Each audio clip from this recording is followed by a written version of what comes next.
Monsieur de Menouriet, revenant des Antilles, ramène sur son bateau une tant belle fille. Comme le charbonnier, sa figure elle est noire.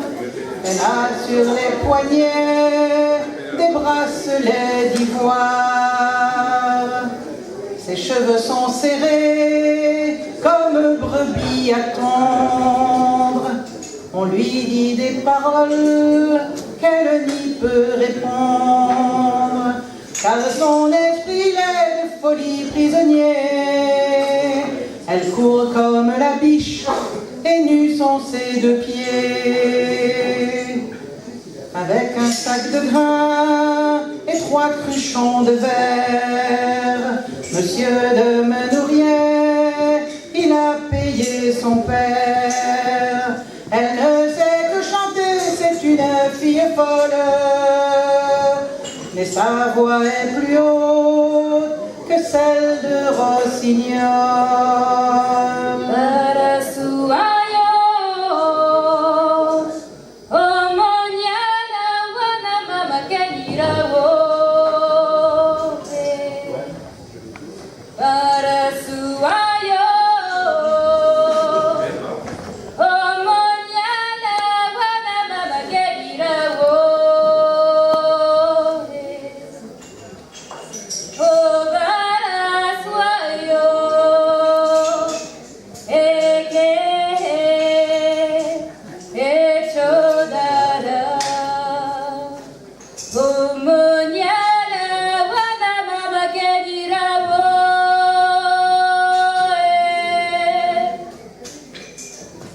L'enfant ne chante plus, de son île elle se meurt.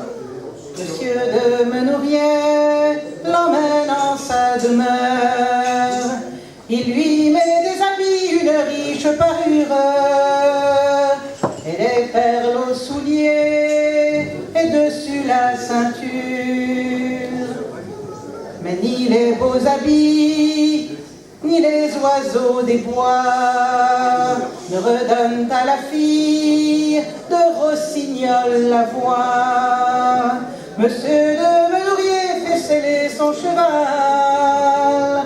Il va quérir celui qui sait toucher le mal, laissant la fille folle auprès de la nourrice, celle-là même qui, depuis près de 15 ans, nuit et jour seulement de l'hiver au printemps, dans le haut de la tour, va-t-il soigner son fils.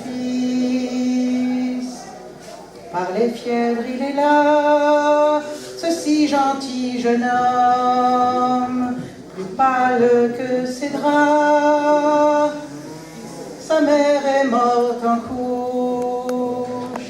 Monsieur de Menouriet, son père en a pour lui des pensées si farouches que jamais par son nom il ne veut qu'on le nomme.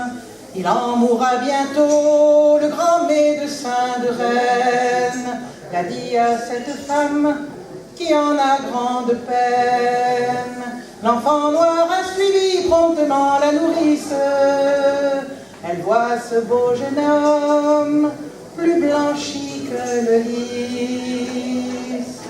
Elle voit ce beau jeune homme, et dans sa tête folle, l'amour l'a fait chanter plus haut que Rossignol.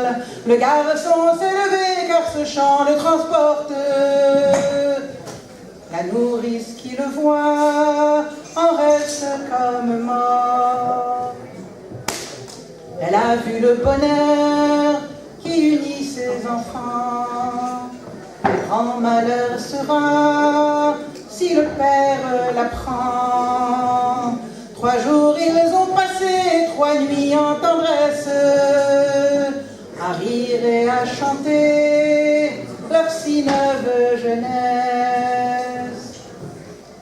Mais il est revenu dessus son cheval noir, Monsieur de Menourier, et son œil est si noir que les gens du château s'affairent en silence et que nourrice tremble pourtant d'insouciance. Le petit oiseau noir en cage est capturé, la porte de la tour dès ce jour est murée. Le doux chant s'est éteint par l'emprisonnement et le lit s'est fané d'un pauvre cœur donnant. On a si tant pleuré en les portant en terre que les petits ruisseaux sont devenus rivières et que l'homme farouche a remonté la mer. On a vu son bateau plus loin que l'Angleterre.